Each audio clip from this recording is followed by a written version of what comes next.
Pri tomto mori sa dvíha pohorie, ktorého vrcholy nosia sneh a svahy nosia les. A jeden z týchto lesov je nazývaný svätým už odjak živa. Dávno predtým, než niekoho napadlo toto slovo zapísať. Každý úsvit tu najprv vystúpi nahoru, až potom zostúpi k moru. Bol otec zasadil na tieto svahy cédre dávno predtým, než sa nejakému kráľovi prisnil chrám, ktorý by z nich postavil. Drevo rástlo už vtedy, keď bol plán ešte iba prisľúbením. Toto je Libanon, v dňoch, keď kráľ menom Šalamún staví v Jeruzaleme dom pre meno Pánovo ako trebuje drevo, aké nedokáže dodať žiadny kameňom. Úzky pás pobrežia a hôr, dosť veľký na to, aby zastrešil chrám, ktorý prežije každé impérium, ktorého kedy navštívi. Som pútnik. Prešiel som každú krajinu pod slnkom, no vždy sa vraciam práve sem, pretože toto je jediná krajina, ktorej samotné meno znamená biely, kvôli snehu, ktorý nikdy celkom neopúšťa jej najvyššie plecia. Vidíte tie stromy? Niektoré tu dávajú tieň tomuto svahu už od čias, keď Abraham ešte neopustil Ur. Sú starší než ktorýkoľvek národ, čo si kedy nárokoval toto pobrežie. Stará kniha ich nazýva Božími cédrami a raz za čas nie je prehnané pomenovať niečo po všemohúcu.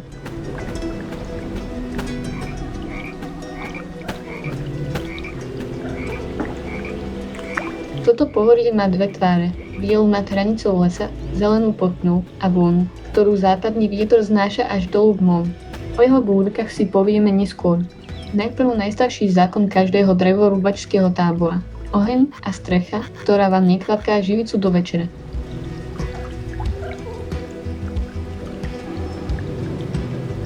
Odrezky z cédrových kmeňov, živica na tesnenie a trpezlivosť, nech už ju máte odloženú kdekoľvek. Tu na svého vonia dokonca aj dym z ohňa ako chrám. Ešte skôr, nestojí čo i len jediná stena.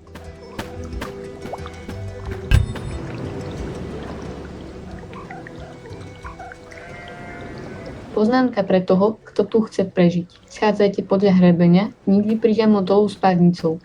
Medzi snehovými prameňmi a korunami stromov máte dostatok vody aj tieňa. No stratíte hrebeň v hmle a razom sa stanete znalcom každej skalnej steny, ktorú nevidíte.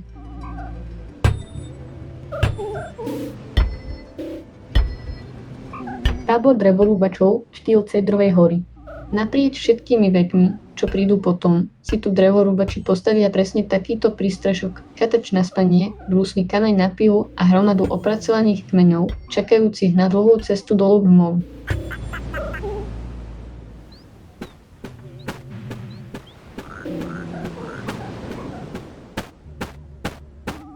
Ešte dlho potom, čo moje ruky dokončia túto prácu, budú drevorúbači stále stúpať do tých istých svahov za tými istými stromami, pretože taký dobrý les, keď si ho raz všimne kráľ, len zvidietka nechajú nadlho na pokoji.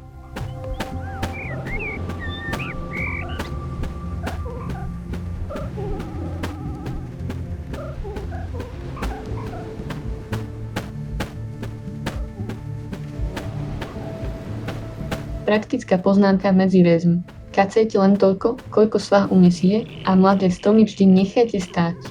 Múdro kácaný les uživí 100 generácií staviteľov, kamtiho vyrúbaný les uživí jedného kráľa a potom už nikoho.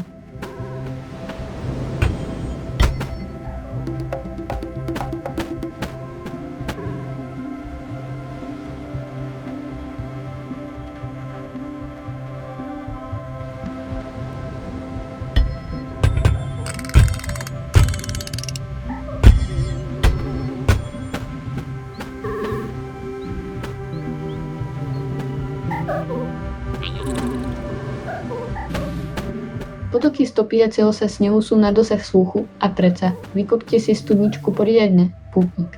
Horský potok so sebou nesie kôru, ihličie a mierku každého svahu nad sebou. No prameň obložený kameňom nesie už len to, čo skala sama prečistila.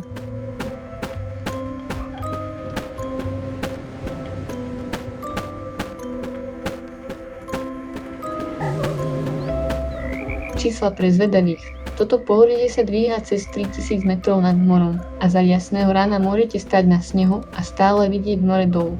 Hora aj Stredozemné more na jeden pohľad, čím sa nemôže pochváliť takmer žiadne iné pobrežie na svete.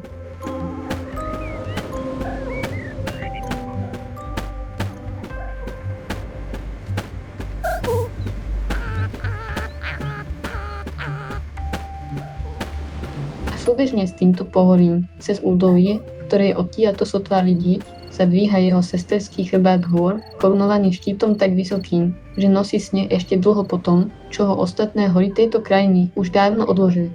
Aj taká malá krajina, ako je táto, trvá na tom, že bude mať dve chrbtice na miesto jednej.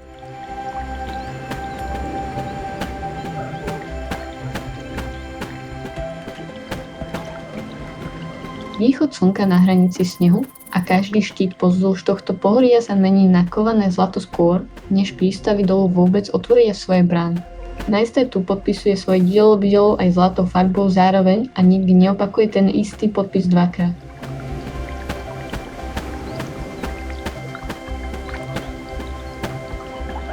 Zemepis na jeden nádych, úzke pobrežie, kde má nohy vo vode každý veľký prístav starej Fenície, múr cedrových hôr, dvíhajúci sa takmer priamo z tej istej vody a úrodné údolie ukryté hneď za hrebenom, kam sa od mora nik ani nepozrie.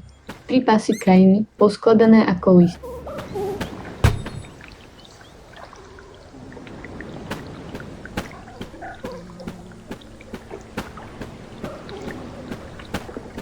A medzi dvoma horskými múrmi údolie beka kolíše rieku, zrodenú z toho istého úmoria, ktoré napája dve moria. Voda sa tu môže rozhodnúť už len o tom, ku ktorému pobrežiu dôjde, na sever do starej Fenície alebo na juh popri Damasku. Hora dosť štedrá na to, aby naplnila 2 obzory.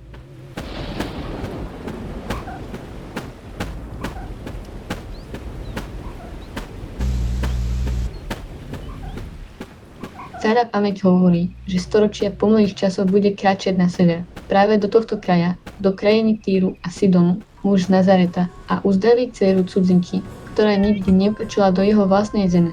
Ukazuje sa, že milosť má pás, ktorý nedokázal prečítať ešte žiadny pohraničník.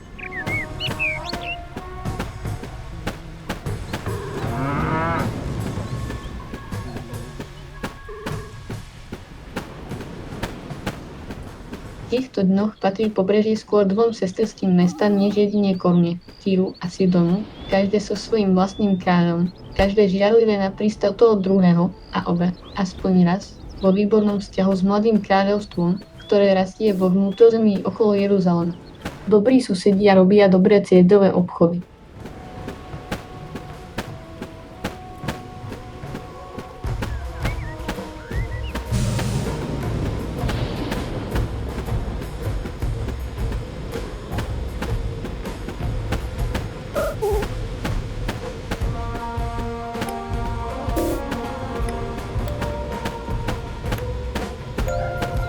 Poďte dolu z hrebenia a popri brehu, tam, kde sa z opracovaných kmeňov čoskoro stanú polte a spoltí zmluva, dodržená v dreve.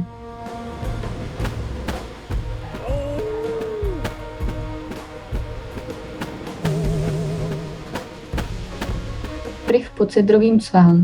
Tu sa kmene, ktoré som opracoval hore, zvíjažu do poltí, presne tak, ako stará kniha zaznamenáva sľub, ktorý raz dal kráľ Týru kráľovi Izaela. Drevo dolu z hory, poďte pozdĺž pobrežia a dlh splatený nie je striebrom, ale pšenicou a olejom, svietev za obilie, les za pol.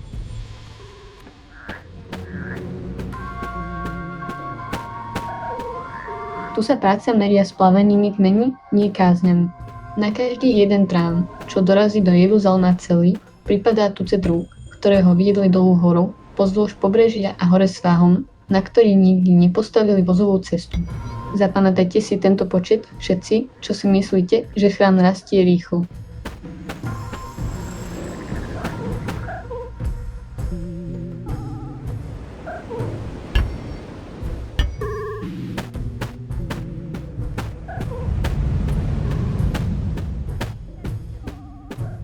Zvíjažme teda plot presne tak, ako to opisuje stará kniha, kmene vedľa seba, previazané povazom skrúteného vlákna, doskový chodník pripevnený na vrchu a kormidelník na korme, ktorý dôveruje prúdu viac než mape. Cedrová poľť, skromné tesárstvo, neskromný náklad.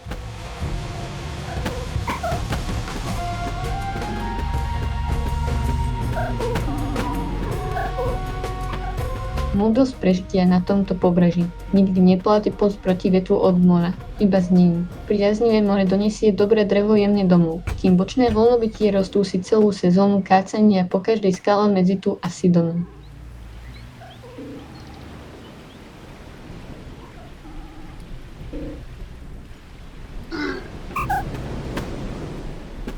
Zaujímavosť na záver. Stará kniha zaznamenáva presnú dohodu uzavretú kvôli tomuto drevu. Híram, kráľ tohto pobrežia, posielal pomory na pltiach céder a cyprus. Šalamún mu posielal naspäť pšenicu a vysovaný olej, dosť na to, aby uživil celú kráľovskú domácnosť. Vôbec prvá zaznamenaná obchodná dohoda medzi dvomi kráľovstvami a stále znie ako spravodlivá.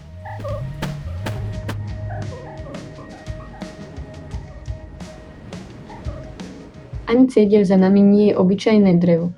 Staré piesne tejto krajiny hovoria, že spravodlivý kvitne ako palma a rastie ako céder na Libanone, strom, ktorý dozrieva tak pomaly, že kto ho zasadí, sedí tieň prepravnúka, ktorého nikdy nespozná. Do dreva dosť pevného na to, aby ešte stálo, keď bude ten pravnúk sám starcom.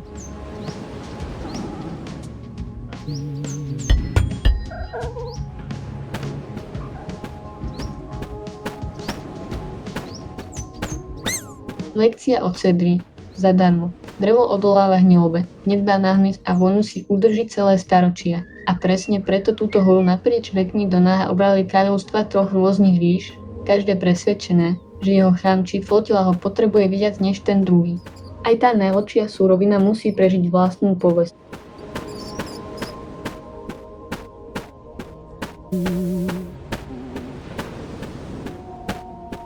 Prístavisko pre Polte, hotovo. Teraz to hlavné z dnešného dňa, ozajstný dôvod, prečo na tomto dreve vôbec záleží. Dovnútro zemia a hore, k veľkej sieni trámov, ktorá v malom skúša chrám, ku ktorému tento céder naozaj smeruje.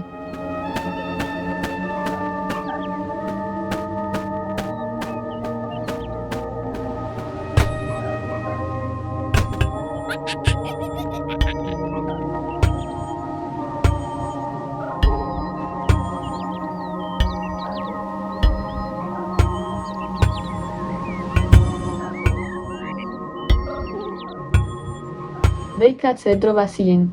Dolu kamenný základ, čo drží vlhkosť vonku, nad ním stĺpy z kmeňov, nesúce strechu strámov uložených krížom. Presne taký postup, aký stará kniha opisuje pre dom v Jeruzaleme. Les postavený zvislo a naučený niesť strop na miesto slavu.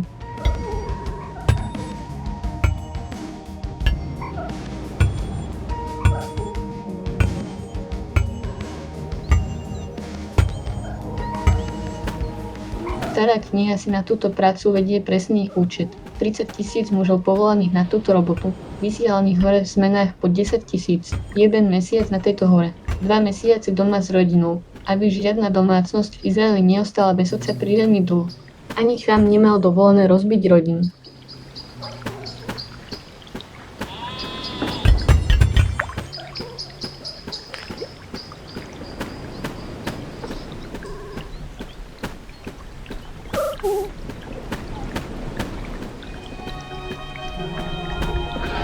Cítite, ako sa mení vzduch. Búrka sa valí od mora a stúpa nahoru tak, ako napokon musí každý mrak tu. Tieto svahy vytlačajú z oblohy dážď tak, ako ruka vyžíma handru, a presne preto tu vedľa seba dokáže rásť sneh aj vinice.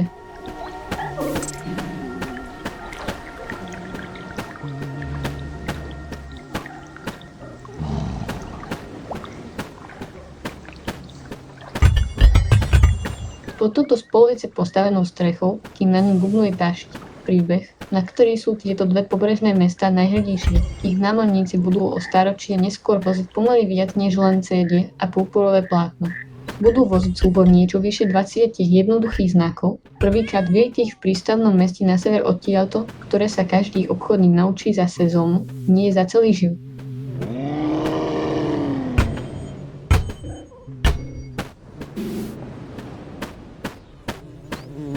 Volá sa Biblos a bude s Egyptom obchodovať toľkým papírusom, že Gréci o stáročie neskôr jednoducho pomenujú svoje slovo pre knihu Biblos.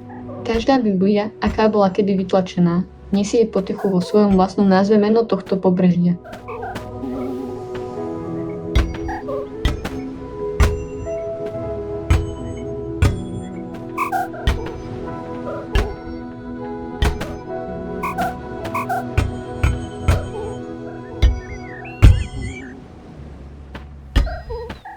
Prežitie búrky. Vydanie pre pútnika. Verzia hora a more. Nikdy sa neplavte na ploti pri silnejúcom vetre. Nikdy sa pri blesku neschovávajte pod konárom plným živice a vždy dôverujte drevorúbačom, ktorí kácajú tento svah najdlhšie. Búrku dokážu vycítiť v jazde skôr, než prvý mrak vôbec prejde cez hrebeň.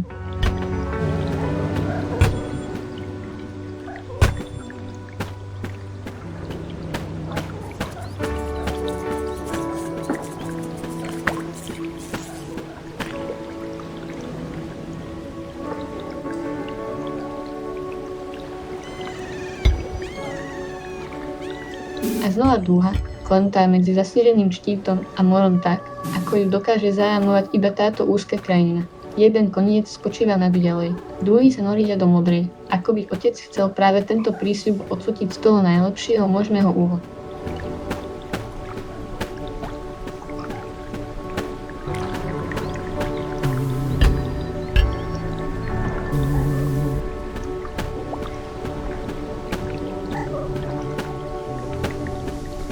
Späť k stĺpom, teraz strešné trámy, uložené krížom tak, ako na tom trvá stará kniha, sedia na cedy a nikde klinec tam, kde stačí kovy. Táto sieň sa zodpovedá oveľa veľkolepejšej sestre, ktorá už rastie v Jeruzaleme, trikrát väčšej a obloženej, vraj, zlatom od podlahy až po kroky.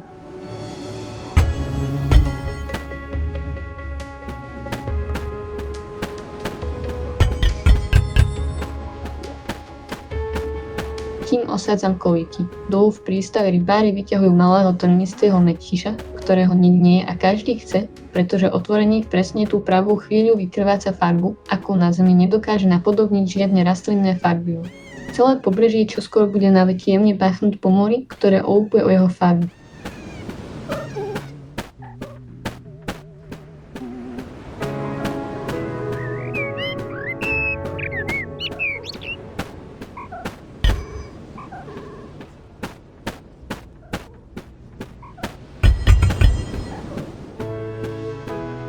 Treba celú malú horu takýchto mäkkyšov, aby sa jediné rúcho zafarbilo do sítej červeno-purpurovej, ktorou toto pobrežie preslávi.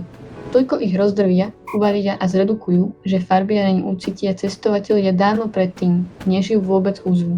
Králi budú platiť striebrom za každú niť látky, ktorá toto pobrežie stála celú pláž lastú.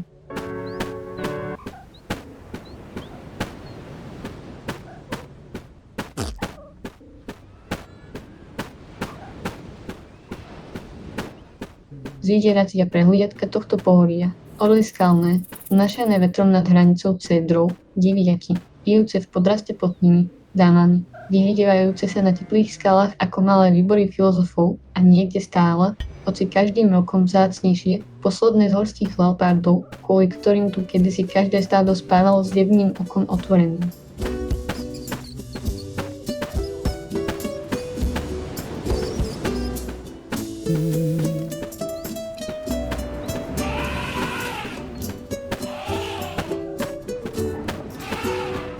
Počujte najhrdejšiu stránku, akú toto pobrežie kedy zapíše. Tých vyše 20 písmen.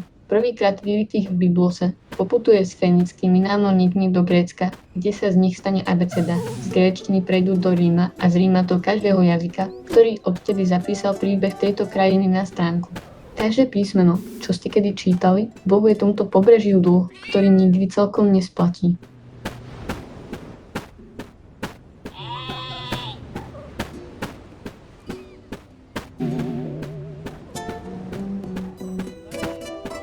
Sieň stojí. Na tomto ohnisku v tvare oltára nie je ani modla, iba čestne spojený cédier, ako skúška na chrám, ktorý raz nebude niesť žiadny obraz, iba prísľub a samotnú voňu dreva, ktorá zastupuje slávu, kým sa sláva sama nerozhodne prísť osobne.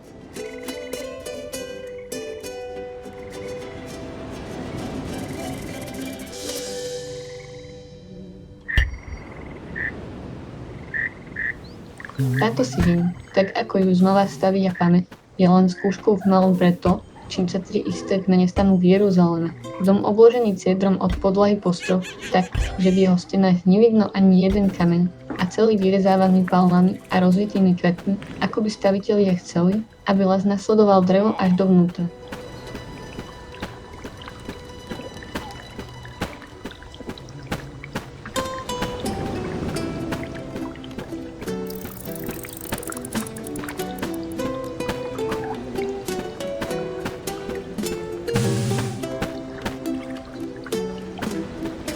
Počkajte, potichu.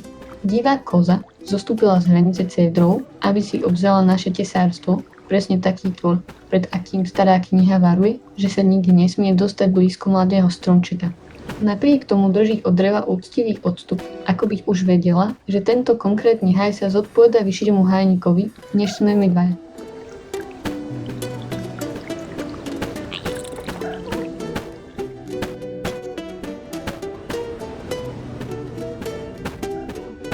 Súhlasne prikyvuje a bez náhlenia sa vracia do tieňa veľkých stolov. Zdá sa, že aj tie najdivokejšie tvory na tejto hore vedia, ktorý haj sa vždy nechával na pokoji. Bolo by dobré, keby sme sa aj my naučili také zdržanlivosti.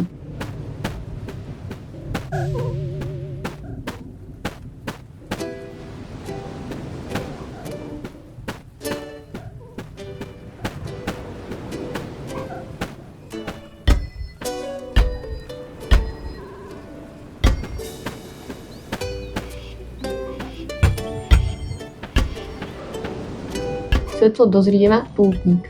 Ešte jedna cesta dolu v vode, do ostrovného mesta, ktoré polovice tohto pobrežia už nazýva nedobytným. Tie najlepšie kamene som si, ako vždy, nechal na zlatú hodinu.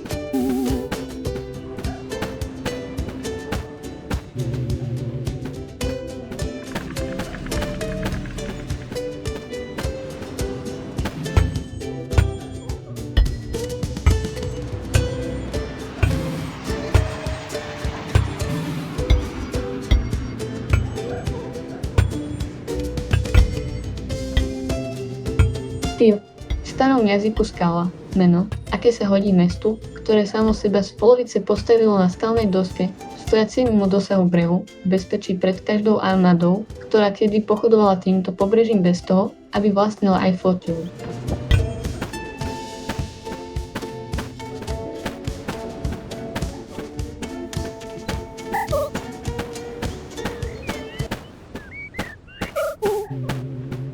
Kadiach postavených priamo pri hranici prílivu, robotníci drvia 1000 malých mekýšov kvôli žazení je väčšie než nikto. Celý ten zmraďavý úlohu vnívajú na jemnom ohni a vylučujú farby tak drahé, že jedine rúcho, farbené dvakrát, bude raz stať viac než loď, ktorá tie mekýše doviezla domov.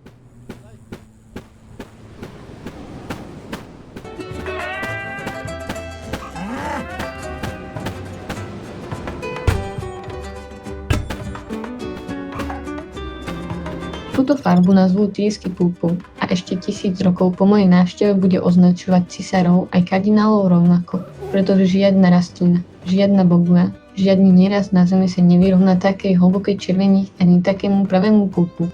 Celé toto pobrežie si doslova pre seba uzurpoval trh s kráľovskou hodnosťou.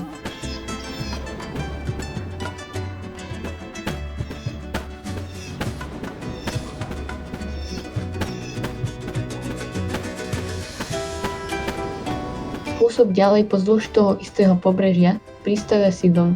Námorníci už nakladajú lode s cédrovým tupom, vyriace do kolónií, ktoré ešte nie sú založené. Obchodné stanice po celom strednom mori, ktoré raz ponesú mená ako Kartágo na brehu, aký táto posádka nikdy nevidela. Malá krajina, veľmi dlhý dosah.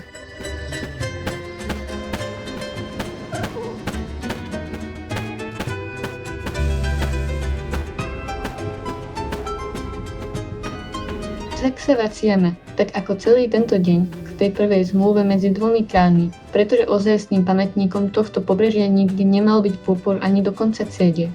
Mal ním byť prostý fakt, že hora a prístav, čestne spolupracujúc, raz pomohli postaviť dom pre meno pánovi.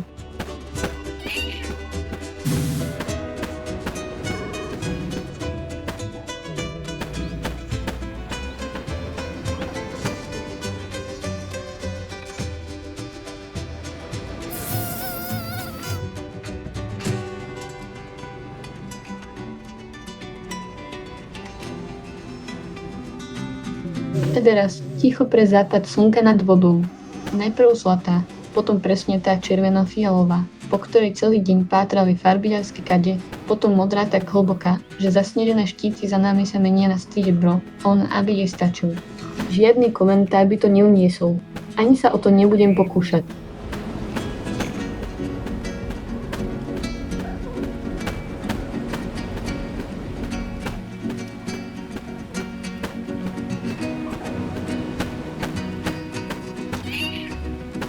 Svetlo tu káže bez kazateľnice, tak ako všade, kade som kráčal. Si zdal tejto úzkej krajiny na jeden pohľad horu aj more. Možno preto, aby nik, kto stojí na tomto brehu, nikdy nezamenil veľkosť za slavu. Niekedy prichádza tá najvyššia kázeň z tej najmenšej krajiny.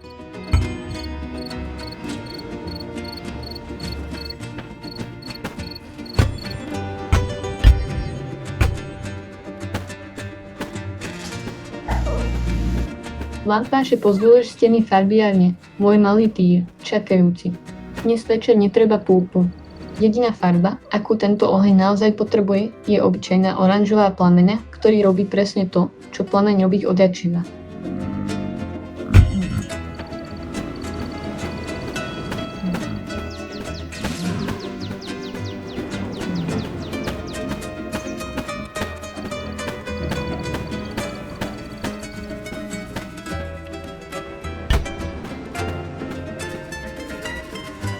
A hviezdy nad Týrom.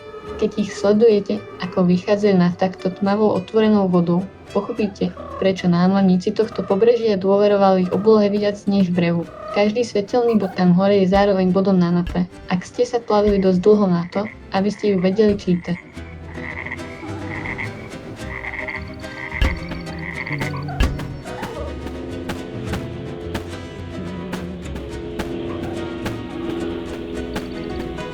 Tam, rieka hviezd, položená priamo nad riekou otvoreného mora a jeden malý nehybný bod stáli nad sťažňou tak, ako vždy bol. Námorníci práve z tohto prístavu sa podľa tejto jedinej hviezdy budú riadiť tak verne, že iné národy si od nich jednoducho požičajú ich slovo a odtedy ju budú volať Fénická hviezda.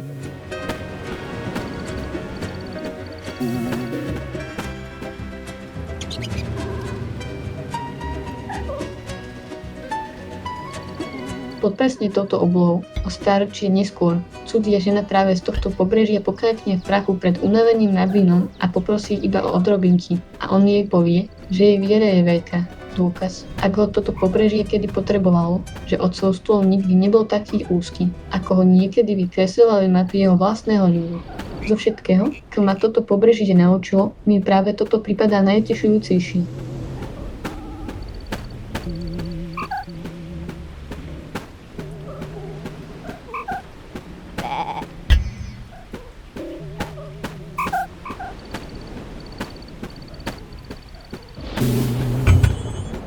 Oheň sa upokojuje. Niekde nado mnou drží cédrová sieň svoju tichú stráž nad horou. Niekde za mnou už pripravujú celú flotilu lodí naložených purpurom na ranný príliv.